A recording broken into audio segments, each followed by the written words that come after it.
Okay, so real quickly, I want to try to do just a quick comment, a quick video, quick little talk here, and some of you guys' interaction will be appreciated too as well. But talking about on leadership, and people are always asking, and I always tell people, you got to build confidence, you got to be leadership. You can't build confidence in your mules without being a leader to your mule. It's very difficult to do. I wouldn't say you can't, but you can fake it, I guess, but it's very difficult. And they say, well, what I need to do to be a leader? It's not a specific thing. Like you can't throw a rope around their feet. You can't throw a blanket over their back. There's not a specific thing. It's consistency. It's how you act, how you approach them on a day in, day out basis that builds up. And just like when you go to the gym, you start working out, or you start learning new moves in jujitsu and stuff. You know, when you go in, tonight and then tomorrow night, you're still going to get tapped out. And you're going to get tapped out. It's a process where you're going to get humiliated on that mat. You're going to get humbled on that mat. But over time, if you believe in what you're doing and you believe in the outcome and you have faith by looking at the others, you look at the instructors, you look at the leaders that you've accepted as leaders, then it becomes a time, 6 months, a year down the road, you're tapping people out and you start climbing up the ranks and stuff. So you have to believe in the process. You have to believe in what's going on. It's the same thing with mules and stuff. It's how you catch, like, if you go out there to catch it and it's hard to catch, if it keeps consistently running by you or getting away, it's whatever it gets that release of pressure. If it blows by you and gets a release of pressure and runs back over and gets to its buddies, it got a release of pressure, and it's going to consistently get harder and harder to catch and more and more tricky. That's why a lot of times and stuff, and people go, oh, it's harsh. But I'll rope them and then dally it around a tree or something or a post, and when they run by me, they hit the end of that rope. It didn't work out for them the way they planned. They stopped doing that, And you can go and you stick your rope up and they just stand there because that's not a good option to blow by me. It's just going to get worse. If you just stand there, I'm going to put the halter on you, lead you out and feed you. It's all going to be good. You blow by me, you're going to hit the end of that rope, you're going to get choked, I'm going to get the halter on you, then you're going to go out of the pen, you're still going to leave. So it takes away their thought process on their different options and stuff. But it's that consistency of what you're doing. Now, some people are going like, well, so-and-so does it this way. There's more than one way to skin a cat. I'm not saying their ways are wrong. And a lot of times it's your time constraints and stuff. Do you want to spend a year doing it, or do you want to get some results now? Do you want to start building on now? Well, that's your personality, that's your choice, and what kind of a leader you are. But they go, like, this is, you need to, you can tell by this mule's reaction that it wasn't ready for you to be in its space. That's not my problem. I'm not the mule, it's the mule. I'm the leader, and as a leader, it needs to understand that it's going to be acceptable. And they're like, well, you're flooding it. Yes, and flooding is good to a degree if you know when to stop it. You don't want to overwhelm them. You don't want to put them in a state of panic.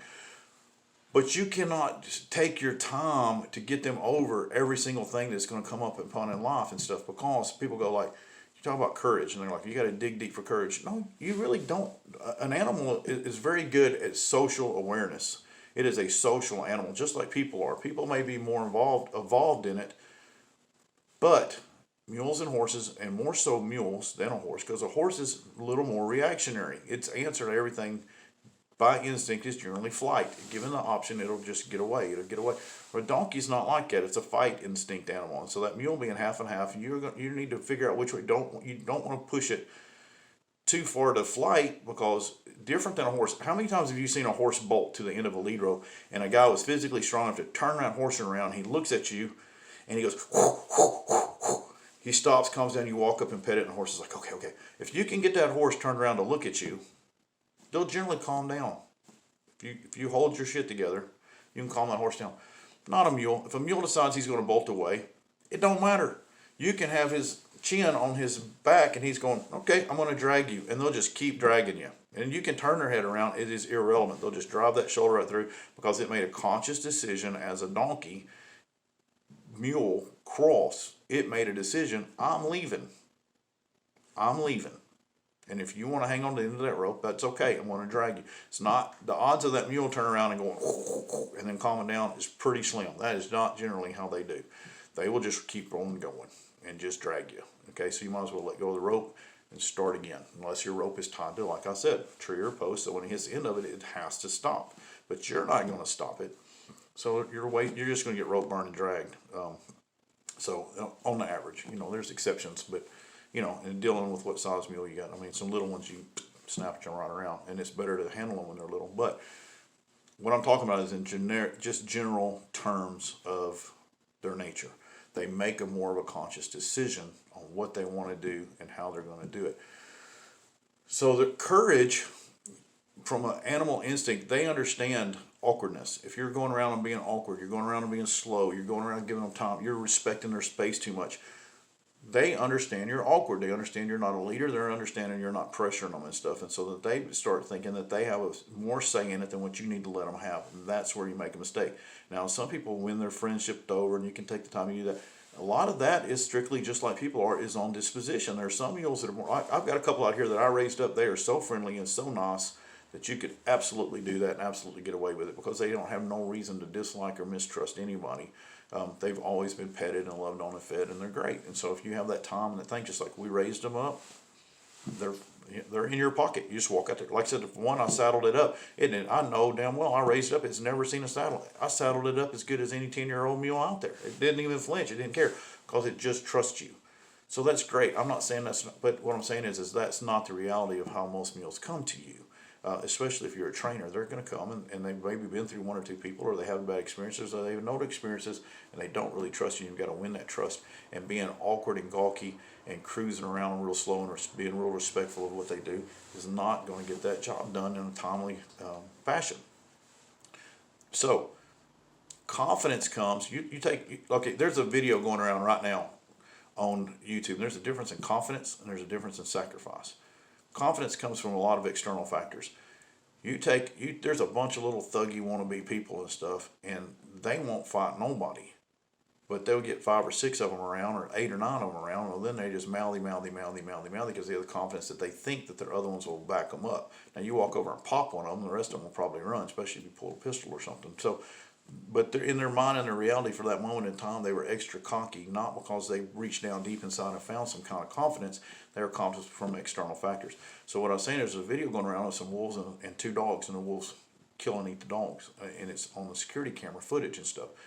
Well, those dogs felt like they needed to stand their ground. Now, they're not chasing those wolves. They don't try to get the wolves. They just held their ground right on the property line, right on the edge of the house, to sacrifice themselves for the owners, because they felt like their job was to stand and protect that house from those wolves, so the wolves wouldn't get their owners. And it was futile. The wolves ripped them apart. The wolves got their confidence from being in a pack mentality, okay? So those mules, they're kind of the same way. If they can get over their buddies, if they can get in their pack, if they can get in their herd, they'd rather do that. You've got to separate them from that, and you've got to show them that you're the leader and stuff. And that's going to come from consistency of how you put the blanket on, how you react to what they do. And you have to discipline them. People are crying about abuse because I'll pop this mule, pop, pop. And they're like, oh, he reared back. I didn't rear back. I had their lead rope in my hand. It was a short pop, pop. What I'm showing is there's discipline, just like you whip your kids when they do something really wrong. Now, here's what it's confidence comes from: you believing in the path, what's going to happen in the future. So many rescue groups are after me like I'm the abuser. You have not rescued a damn thing. What you've done is prolong the amount of time that mule can sit on this planet and eat grain. You gave it no tools, added no value to its life. You just picked up a feed bill. And there's a bunch of people out there right now like, oh, these horses are getting killed, and they're these standard breds from Amish. I'm sure there's a few good ones in there if you went around there. Most of them are worn out, used up buggy horses, and that's why they're there. They're just dumping them for the end of the year. They're just not able to hold up to a day's work. They're like in Pennsylvania or something. So you have to understand, if you got something, you need some light work, and you're just going to pull the wagon just a short amount of time, they're probably awesome and outstanding, and you might be doing something. But you're not truly rescuing something. You just bought a cheap project of something that's kind of wore out. And that's fine. And if that's what you want to do, that's great. But don't act like you've done something exceptional. If you take a mule, like I did with Tex, who's damn sure in the kill pen because he was unwanted, because he was an accidental birth of a really nice mare in a wild burrow that they use for healing, and he's been put in a pen with donkeys to be raised up till he's 4 years old, and he wants to kick everything that comes around him because that's what he's seen all his donkey buddies doing. And now he's at Ada, Oklahoma, and he is on the loose, and he is in the loose pen, and he is going to get killed. And the only reason that the kill buyers didn't bid a bunch of money for him is because he's too damn little and too damn skinny. So with that being said, you take one that wild. Now I've got to go against all these people. All these people badmouth me and bash me or whatever, and I have to listen to that, and I have to take that, and I have to push through that because I believe in the process. Because what I'm going to do, and I'm going to do it, is give him the skill sets and the tools that he needs to get along in life and be of a real value, so that somebody will purchase him, buy him, take care of him, and feed him and use him, and he will have a nice and happy life. He needs to, first of all, 100% into life. There's things that are extras, and then there's things that have to be. You cannot kick humans. No ifs, ands, and buts. And they're like, well, you could have done this and you could have done this. No, here's why I can't. I could take a year of petting and loving on him, and maybe he'll learn to like me, and maybe he'll learn to trust me, but it would not matter. Ultimately, it would not matter, because when he went to the next place, because I don't plan on keeping him for life, when he went to the next place, the next person would not mean shit to him. They'd have to go through that whole long year. Let's be nice, and let's respect his space, and let's respect his time, and let's pet on him, and let's love on him. And after a year, he might let you also put a saddle on him. That's not acceptable. That's not reality. He needs to understand no ifs, ands, and buts about it. Now again, I'll let him kick on me over a dozen times, hard, on camera, kick me across the driveway and all this stuff for 3 days. And finally I said, okay, that's enough. Because now I went through all the things that you did. I put the bags behind him. I roped his feet. I picked up his feet.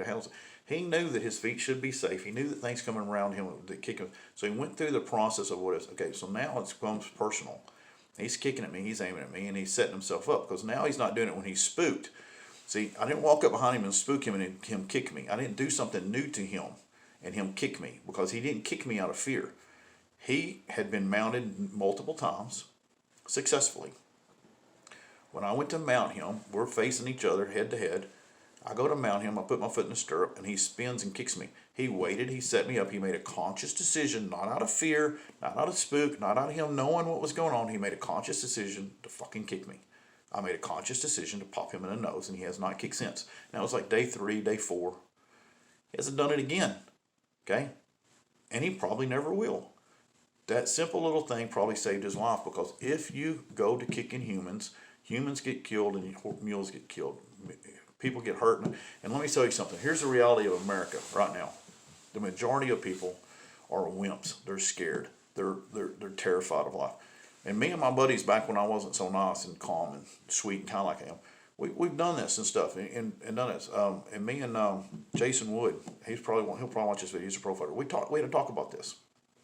And the reality is, you could go to like a Chili's restaurant and stuff, just a public place where, and me as a person or Jason, we're talking about, you could just walk up and slap somebody while they're sitting in the booth. Just slap the fire out of them. And their reaction will be 99% of them.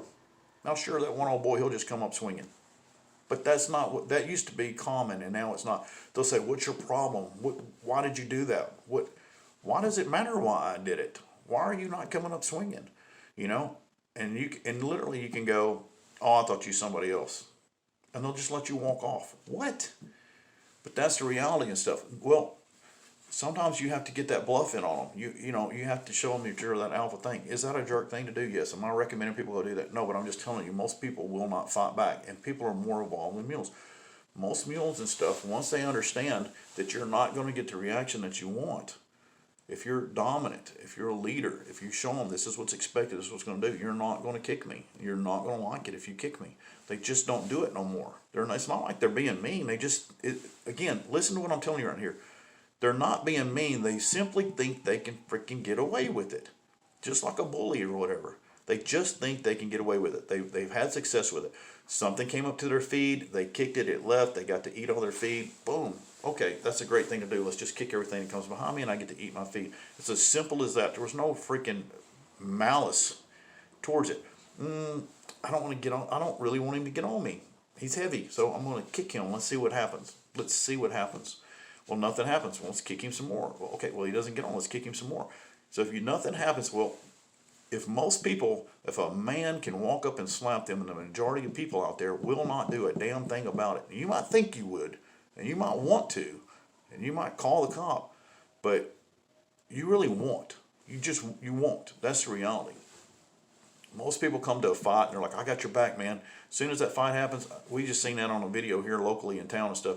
All that dude's buddies sat back and watched.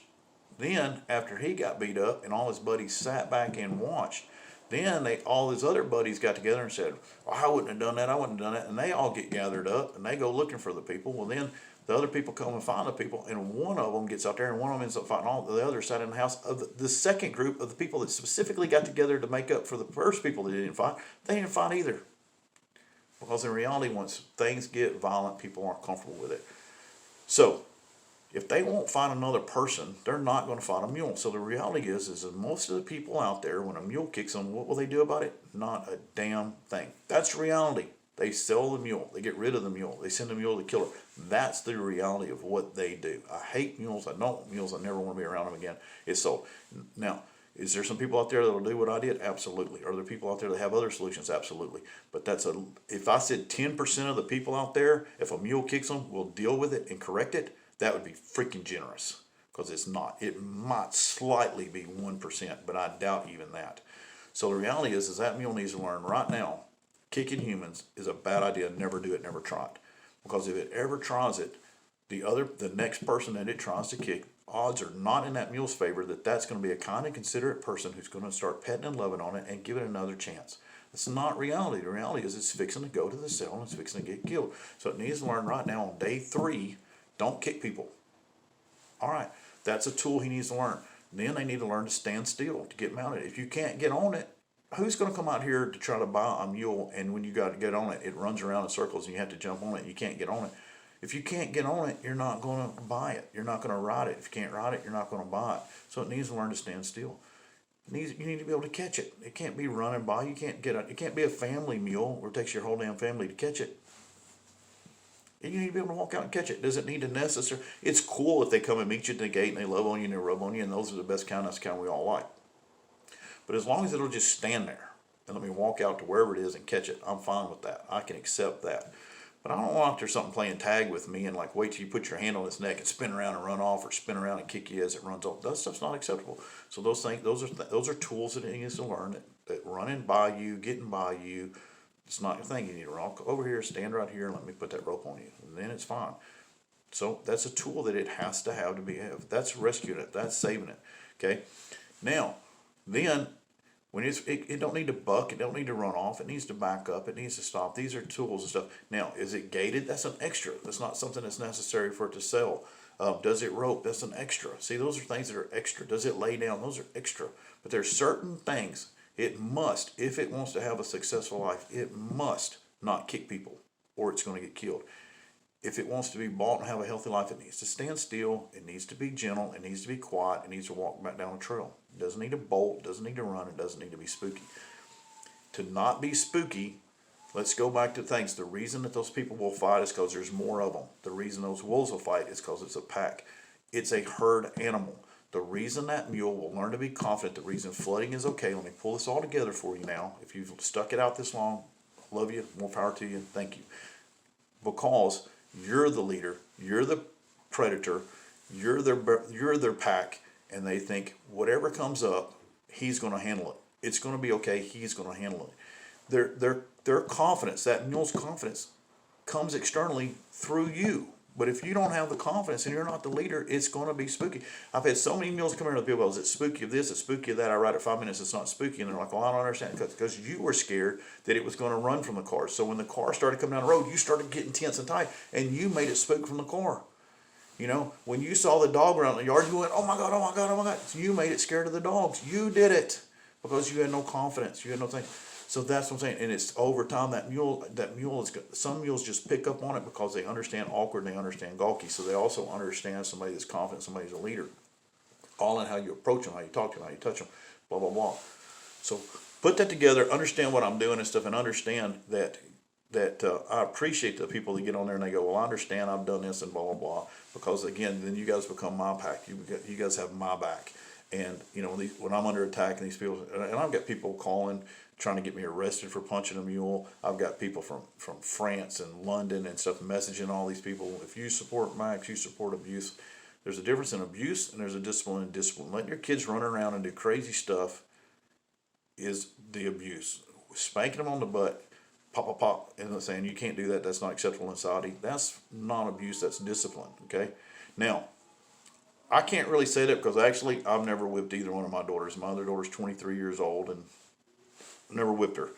But that's because who I am and how my father was a little bit rough on us and stuff. So I don't do that. But my wife will and my ex-wife will. They'll discipline them. So my big threat is I'll tell your mama. But I try to talk to them and reason to them. So I'm not good with comparing kids and stuff, but both of my kids are really good. And they don't get in trouble, and they've never been a problem. And my daughter's 23 years old and very active part of society as physical therapist and college and scholarships, and never had to pay for any of her stuff. And so I did okay with that one. And Cheyenne is darling and charming and cute and sassy, so I'm doing all right on that end too. But same with mules. Some mules you can just threaten. Some mules you can just say, hey, you're disappointing me. And some mules you have to spank a little bit, No doubt, I got a lot of spankings when I was little, and no doubt I damn well needed them. So with that being said, you have to adjust to each and every one of them. But the point is and stuff, if you simply set real guidelines over time of how you handle it, it's not today, it's not hit a button, it's not a magic thing, it's not a one drill. Consistency with your cues, what's acceptable, what's not acceptable, what's expected, what's demanded, what tools you're set, and the confidence to go against everybody else telling you that you're not doing it right, because these are the things that will truly rescue and save it and make it have a nice life. That's what you need to do, and you need to step up. And all these guys that are supporting me and stuff, I really appreciate it. And then, like I said, just understand what's reality and not stuff. But again, absolutely would not abuse that mule and stuff, and popping it in the nose absolutely did not hurt it at all. And people are on there coming up with all kinds of crazy stuff, and you guys just have to sit back and understand that it's just not reality. It's not reality.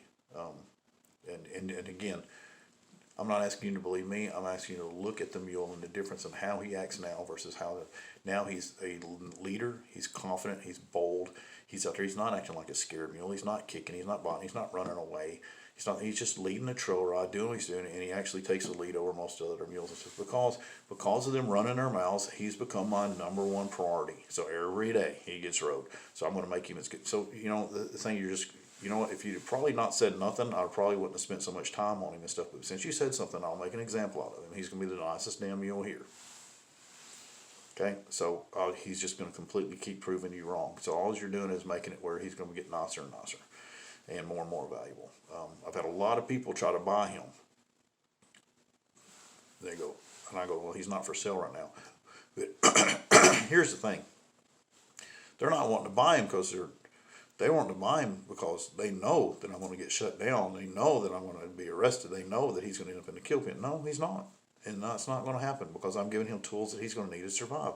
And and because if you approach me with that and you go, well, you're very unprofessional with your response. If you approach me saying, let me save your mule because I know he's going to go to a kill pen, and you think I'm going to go like, oh, well, thank you, ma'am. That is so lovely and so kind of you and so thoughtful. Well, just come down here and pick him up. You've lost your damn mind, because if you think like that, there's nothing you can do for it. There's nothing you can do for it. If it was some other trainer that I respected and knew that they had the tools that they needed to give him, the tools that he needed, I'd say, take him. Good, roll on with the life. Don't call me up here with no bleeding heart thing. Let me rescue that mule before he gets killed. He's not going to get killed. Let me rescue that mule before you beat him up again. He's not getting beat up again because he's not kicking no more.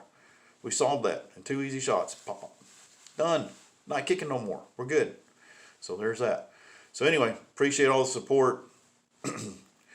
All the haters, you guys just sit back, man. Watch. He's going to be a nice mule. Relax. Chill out. Find something to do.